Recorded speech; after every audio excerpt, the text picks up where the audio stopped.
Welcome into KSL Sports Rewind, our boys recap video, as always presented by Heidemann and Associates. And just a reminder, if you have any legal needs, the experts at Heidemann and Associates can take care of you. All you got to do is tell them Rewind sent you, and you'll get a free consultation.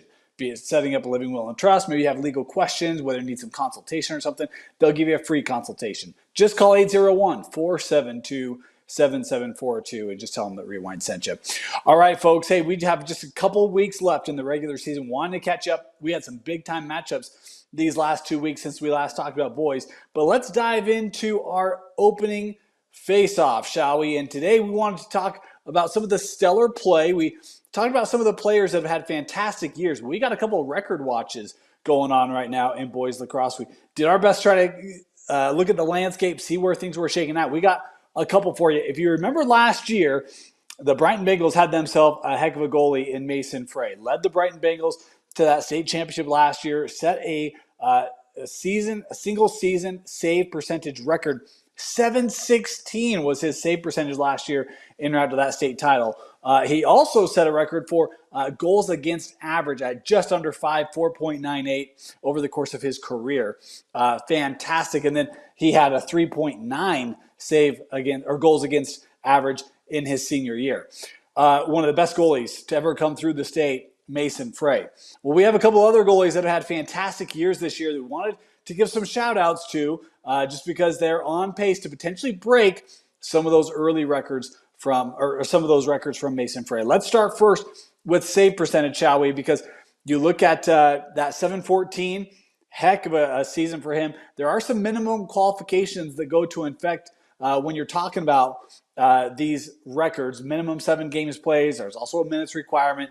But a couple goalies who appear to have been meeting those minimums, and we'll see, if they can hold on with where there's at with us coming down the home stretch here. But let's start first with a young man down in St. George. Of course, St. George, newly sanctioned down in St. George this year. Want to welcome all of our St. George friends. How about Cohen Carlson, the goalie out of Canyon View? According to stats reported, young man has played 9 games for the Falcons. This is one of the first programs down in southern Utah. And he's got himself a 750 save percentage this season through those 9 games. Really impressive year for Cohen Carlson. Positioned to potentially break that record from Mason Frey last year. Again, the mark is 716. The only goalie to post over 700 in a single year, Mason Frey. Well, we got a couple others this very year. From down south, let's head up north, shall we? Tyler Owen out of Bear Rivers had himself a great year. Almost 600 minutes played, 12 games played, 729 save percentage. Tyler Owen has been spectacular for the Bear River Bears this year. He is a little behind Carlson for the state lead, but still ahead of where Mason Frey was last year. And if he can keep this mark up, he'll have a great opportunity to be, top 2 unless something goes awry for Carlson these last few weeks. And then we have a third young man who's also above that 716, just slightly. The one was down south. The one is up north. This one is just right in the middle. How about Jackson Hansen out of Skyridge? He's got a 717 save percentage in 13 games for the Skyridge Falcons. Jackson Hansen has been great for the Falcons. And we'll talk about Skyridge a little bit later in the program. We kind of teased them a little bit. We're looking for an opportunity to see these Falcons maybe coming up this week. We're working on that one. But it's been a fantastic year for all those 3 goalies, a pair from 4A, 1 in 6A, Cohen Carlson, Tyler Owen, and Jackson Hansen. Congratulations, big-time years. And by the way, Rhett King, who we raved about a couple of weeks ago, he's just under 700, but we had a chance to see him. We'll talk about that game in just a little bit. Rhett King has a chance to keep moving back up these boards. Don't think that he's out of the realm of possibility from coming back and having an opportunity to set that mark to vie for that mark as well. All right, let's dive into our game of the week. We talked about this one 2 weeks ago. We were so excited for it. Speaking of Rhett King, Corner Canyon, Judge Memorial. If you asked me, these were the 2 best teams in the state coming into the season. Was super excited to see this one. And the way this one started, boy, Dallas Matena got a couple early face-off wins. I think Judge took an early 1-0 lead. I think it's been a couple weeks, so I might have gotten that wrong. But then, boy, came Corner Canyon. And these Corner Canyon Chargers, folks, the offense was unreal when you look at how that game went. We talked about Obviously, that game was tight early, but in that second quarter, it was a 5-0 scoring advantage for Corner Canyon as they blew this game open at the half. Judge tried to make some surges, but every time they did, Corner Canyon was able to just nip it in the bud. And the Corner Canyon Chargers also used a 5-0 fourth quarter in a rout. 16-4, Corner Canyon over Judge. Wheatley had 4 goals and an assist. DeGracie had 4 goals and an assist. Neither of those two were amongst the top goal scorers for Corner Canyon going into that game. And Rhett King, who we just talked about, posted a .714 save percentage in what was a decisive victory for the Chargers. Big time win for Corner Canyon. As we'll talk about some other games that they've played since then, but no doubt they were the better team that night, and the Corner Canyon Chargers continue to look extremely strong here in the late part of the season. Let's move over, shall we? And we'll talk a little bit about some of the games that have gone this last week. Actually, before we do that, let's give a little RPI update for you. We're not going to dive into this in a ton of detail, but we talked about Corner Canyon. Had that nice win. They've had a couple of region wins as well. They went on the road after that Judge game to Colorado, Arapahoe, and they fell in, I think it was double or maybe triple overtime. First loss of the year for Corner Canyon. Didn't hurt them in the RPI. They're still number 1. Davis at number 2. Skyridge at number 3. We talked about looking for an opportunity to see those Skyridge Falcons. May come this week. We'll tease that one a little bit later. Farmington at number 4, despite a loss against Davis and Lone Peak at number 5. Those top 5. In 5 and 5. How about Olympus continue to hold on to that number 1 spot, although it is getting close. Brighton reeling them in at number 2. Park City at number 3. How about Northridge? The Northridge Knights coming in at number 4. Woods Cross at number 5. We've seen a lot of teams in this classification. Alta Highland's been great this year as well. They're still in the top 10, but those are your top 5. Olympus able to hold off some of these other region foes. We'll see if they'll be able to continue to do that as the season plays out. Your top 5 in 4A. How about Westfield? The Longhorns, we had a chance to see this group. Man, super impressive. They got great offense. Their defense is really strong between the pipes as well. The Westfield Longhorns coming in at number 1 in the RPI again 2 weeks ago here. Waterford coming in at number 2. The Ravens still undefeated. And this is a group that's got some great versatility on offense. We'll talk about some of their recent games. Bear River coming in at number 3. Saw that loss to Westfield. They've bounced back well in region play. Had some nice wins since that loss. Judge Memorial, who we just talked about, coming in at number 4. Judge at 7-5 on the year. Now, they've tested themselves, but this is a group that would love to build some momentum here late in the regular season and try to propel themselves in those state playoffs. And then Snow Canyon in at number 5. The Warriors have been really strong. Double-digit, I think the only double-digit win team down in St. George up to this point, coming in at 11-4 for the Warriors. All right, while we're talking RPI, we want to let you know, folks, clear your calendar for Saturday, May 10th. Why? Because that is going to be a day you're going to want to be around a computer or a device. That is the bracket reveal for boys and girls lacrosse, 6A, 5A, and 4A. And want to let you know, we're going to do a live bracket reveal show right here on KSLSports.com. Come join us Saturday morning, May 10th, 10 a.m. We'll be here live to reveal the 6A, 5A, 4A state brackets for both boys and girls. We'll talk about potential matchups, downstream matchups. We might even have some live look-ins, maybe some interviews as well. Come join us right here on KSLSports.com Saturday, May 10th for the bracket reveal show. All right, let's dive into our fast break. Let's catch up on some of the happenings over the last couple of weeks. We tried to scour box scores and see what was going on across the state. So let's dive in. We'll start down in 4A. We mentioned the Westfield Longhorns had that nice win over Bear River. Green Canyon was the team that looked very well positioned early. Westfield took care of business, had to go up to Green Canyon in North Logan and defeated the Wolves 12-6. It was Gage Wright who had 3 goals and 2 assists. Kenny Olson had 3 goals as well to lead Westfield to the victory. There's a lot of teams who knows what it's like to have to go up against Gage Wright, Kenny Olson and company, and Westfield getting a nice win, 12-6 over Green Canyon. The Longhorns positioned all atop the region by them lonely selves. In fact, Westfield right now with a 2-game lead, game and a half lead over Bear River, and had beaten Bear River already head-to-head. Westfield looking very strong in Region 11. We mentioned Waterford, and the last undefeated team in 4A are the Waterfield Ravens, coming in at 9-0, and Waterfield starting region play. But before that, took on Spanish Fork. We've talked about the Spanish Fork team. They have some really good offense, but Waterford got the better end of the Dons 15-9. as the Ravens with a heck of a win. Really impressive. It was a 5-2 first quarter, kind of jumped on them early, and then a 7-1 third quarter. Really put that game away or create some separation. Miles Walkingshaw had 5 goals and 2 assists. Max Machurda had 3 goals. Noah Chow with 3 goals. We haven't talked a lot about the players for Waterford this season. Jackson Sandstrom, 48 saves on the year. He's been great. You've got 4 different players with over 20 goals on the year. So there's a lot of versatility in that offense here for Waterford. And Coach Manny has done a fantastic job there trying to build this program up. And boy, he's got a lot of momentum here as they are just in the very early part of region play. We've got a nice win, a non-region win over Spanish Fork. All right, let's dive back into some region play. We mentioned Green Canyon. Well, Skyview took care of the Wolves 16-4. Big win for the Bobcats as they were up 9-2 at the break. Nixon Bohm had 6 goals and 2 assists. Hudson Johnson had 4 goals. Paps finished with 2 in the loss for Green Canyon as all of a sudden Green Canyon looked early on like they could be a force in that region. A couple early region losses. They're sitting at 4-3 in that region. Some work to do for the Wolves. Skyview not out of it, but would need some help sitting at 5-3.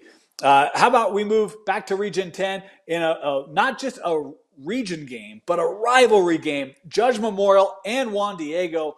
Boy, this one was back and forth. Great battle. Juan Diego's had Judge kind of as the program to beat for a while now. And played them tight last year, kind of lost their first one late. Second one was not as competitive.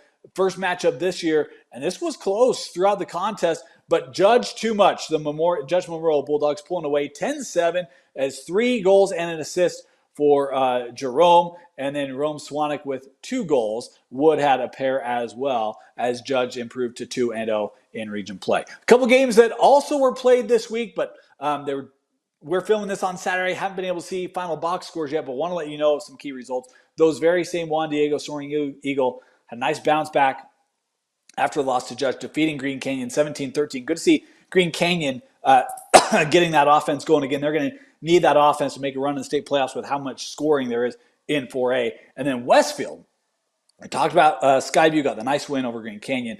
Westfield with a 14-4 win over Skyview to put them at 5-3. And again, create a little separation between the Longhorns and the Bobcats. Excuse me. Let's move up to 5A, shall we? And in Region 5, this has been a very interesting battle atop the region as Northridge getting a big win over Bountiful. These two teams were undefeated in region play. They're both 2-0. Northridge getting the 6-5 overtime win against the Red Hawks. Northridge improves to 3-0. Woods Cross sitting at 3-0 as well in that region. That may be your region championship. These are the 2 highest scoring teams. Also 2 of the better defenses in the region, Northridge and Woods Cross. We'll see if they can remain undefeated. I think that game is in a week, I believe. I don't think it's this week. I think it's next week. But we got that one on our radars. Northridge, Woods Cross keep winning. We might see you guys here on KSL Sports Rewind's Game of the Week. All right, let's move to Region 6. We talk about how deep this region is with Park City, Brighton, East, Olympus, Highland, Alta. I mean, it goes on and on and on. Well, we got some big games that have been played in this region. Brighton and Olympus. Remember, Brighton lost early to Park City 10-9. Since then, they have really bounced back. Had the 11-6 win over Olympus. They led 9-0 at the break. The Brighton Bengals did. Salinas Taylor each had 3 goals. Kevin Klinger finished with 2 for the Titans. Olympus now 3-2. They're 10-3 on the year. They're still number 1 in 5A according to the RPI. 3-2 in the region. Losses to Alta and to Brighton. They stopped to take on Park City. And this is where the top of 5A can get really interesting in terms of the RPI and the seeding. That's why you're going to want to join us on May 10th for that bracket reveal to see exactly how it all shakes out. How about another region game for the Brighton Bengals as they've now completed the trio. Well, I guess not really. They're in the trio. They've now played the toughest teams in that region because they also took on Alta since the last time we saw you. And this was a game that was back and forth. Alta got the lead early. Alta led throughout. Brighton would make pushes. Alta would extend it. Push, extend, push, extend. But that fourth quarter, my goodness, the Brighton Bengals took hold. A 7-1 fourth quarter advantage for the Bengals. but it was the individual, well, I shouldn't say individual performance because it wasn't individual, but man, the individual stat lines of Austin Taylor and Gabe Carrera, they had nights like you just don't see. Austin Taylor, senior, finished with 6 goals, 3 assists. Gabe Carrera, sophomore, 6 goals, or junior. Actually, I don't remember now. Gabe Carrera is not a senior, had 6 goals and 2 assists. 17 points between that pair. Unreal performances for both Austin Taylor and Gabe Carrera. They had great support as well. But man, the way that they moved that ball and that fourth quarter, just the way they asserted themselves, they had an 80-20 faceoff win, 806 faceoff advantage for the Brighton Bengals in the game. As got a lot of possession, especially in that fourth quarter. It felt like Alta went minutes without being able to get an offensive possession. Brighton really just constricted that game down, able to come back and get the big win. 19-14, Brighton over Alta. Still had great performances for Alta. Braxton Heroba had 4 goals as his fantastic season continues. And J.J. Massey, this is a youngster we're going to be talking about for years to come. He had 4 goals as well. And you watch Alta play, you learn real quick who J.J. Massey is. This kid has a bright future for the Alta Hawks. But Alta falling up short, got their first region loss at the hands of the Brighton Bengals. Other action in Region 6, East defeated Highland thanks to a 4-1 third quarter. Austin Keegan, we saw him on the hardwood. Now we see him out on the turf. 2 goals and 2 assists. Josh Freeman had 2 goals and an assist to lead East in the win over the Rams. Tavion Agnew, 4 goals, 2 assists. Not enough as Highland falls 8-6 to the Leopards. East at 4-2 in that region. Look out for the Leopards. Mention Olympus. They had the loss against Brighton. Able to defeat Judge in what was a great ball game. 8-6. Olympus with the win. Klinger, Thompson, Gordon, each with 2 goals to lead the way for Olympus. Park City took care of Highland in a big region game. 10-3 was the advantage for Park City. Birch Henry Alnwick and Billy Alnwick each had 2 goals. Birch had a pair as well. Park City, though, they can score, but they only gave up 7 shots on goal, according to stats reported. That Park City defense, folks, continues to be extremely, extremely tough. I think it's the number 1 scoring defense in the classification. Nope, I just proved myself wrong. It is the number 1 in the region, but I'll tell you, they have certainly tested themselves with their schedule. That defense is really good. Let's move on. Our final game out of 5A we want to recap this week. Timpview defeating Spanish Fork 10-9. We talked about Spanish Fork. Brandon Norris has been fantastic for them. Had a pair of goals, 5 assists in this one for Spanish Fork. Not enough as Timpview gets the region win, improves to 2-0. They and Maple Mountain both at 2-0, atop Region 7 right now. Owen Esplin, 2 goals, 2 assists. Aiden Dutson and Mason Esplin each with a pair of goals as the balanced offense of Timpview keeping them undefeated in region play. Let's go to into 6A. A lot of great 6A games these last couple of weeks we got to catch you up on. We're going to start in Region 1. Starting to get some clarity in Region 1. Fremont got a win against Weber. That's helping to propel Fremont after a couple of early losses against Davis and Farmington. They're going to have second opportunities at those 2 teams. Must-win games for Fremont coming up if they want to contend for a region championship. But Fremont beat Weber 12-6, 8-2 at the half. Wellen Price had 5 goals. Caden Berry had a goal and 4 assists. Riley Susan, 800 save percentage in the win for the Weber Warriors. Jake Greenhall had 3 goals and an assist in the loss. Davis with a big game against Farmington. These 2 teams were both undefeated in Region 1. This is for the early lead in that region. And boy, we talk about face-off dominance for Brighton against Alta. It played out that same way when Davis took on Farmington.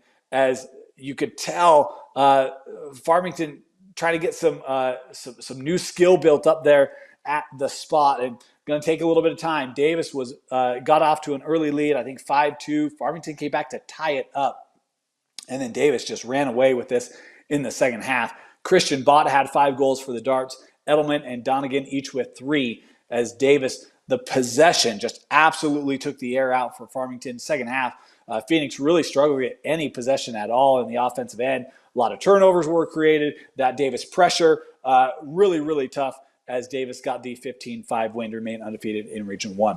Harriman and Mountain Ridge, and we talked about Mountain Ridge. We saw them a couple weeks ago, really liked this group. Been a tough week for the Mountain Ridge Sentinels. They fell to Harriman 13-7. It was 10-4 at the break. Harriman jumped on them. Leo Mason had 3 goals. Bryant Jones had 3 goals as Harriman got the nice win. And look out, the Harriman Mustangs, folks, been really strong in region play. Now, they still have some tough games ahead. They take on Bingham. That game will be this week. That will be a key one as they try to remain within reach of the number 1 Corner Canyon Chargers. Talk about Mountain Ridge. Not only did they lose to Harriman, they also fell to Corner Canyon this last week in a game where Corner Canyon jumped on them. 7-0 first quarter for the Chargers coming off that loss against Arapahoe. Corner Canyon back in the state. And boy, they had some anger to get out as 19-4 Corner Canyon cruises past Mountain Ridge. The Sentinels handed their second region loss and only the third loss on the year for Mountain Ridge. DeGracie had 6 goals and an assist.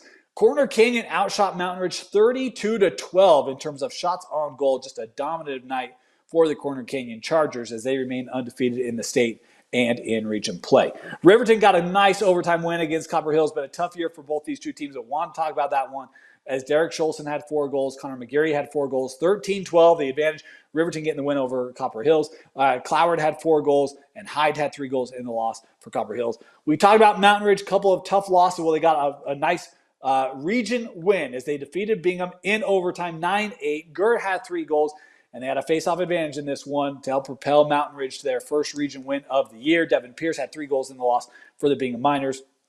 And our final 6A game we wanted to talk about, Lone Peak with a win over Alta, 8-6. Seth Lambert had 4 goals and an assist as Lone Peak gets a big win outside of region. That game was a week ago, kind of in the early part of their region schedule. And see if that can propel them a little bit in their region play. They're 3-0 in region. They're 10-3 on the year. Skyridge 3-0 in region. They're 10-0 on the year. These two will play this week. Big time game for the early lead, about the midway lead in region play.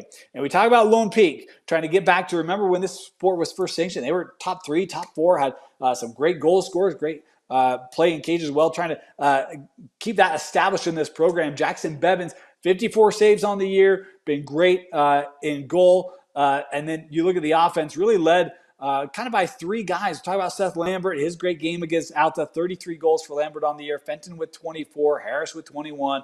They're going to need that trio to step up big as they get ready to take on this Skyridge team because, Skyridge undefeated and continue to look really, really strong. Going to be a great one. You can come watch that game. We're still working out details, hoping to have that game for you. That game's set to be played 7 o'clock. Follow us on social media at KSL Sports Rewind. We'll get you more details on whether we'll be there or not. Before we sign off, we got to give a shout out because we had a heck of a moment this last week. We talked about some of the games that we cover, and we try to stream as much as we can. Tough with everything else kind of going on. But we had a moment this last week that just wanted to highlight because it's not very often that you saw what we were able to see. Look, we were at Alta for that Brighton Alta game, and we talked about Alta getting off to the early lead. Brighton always kind of crawling back.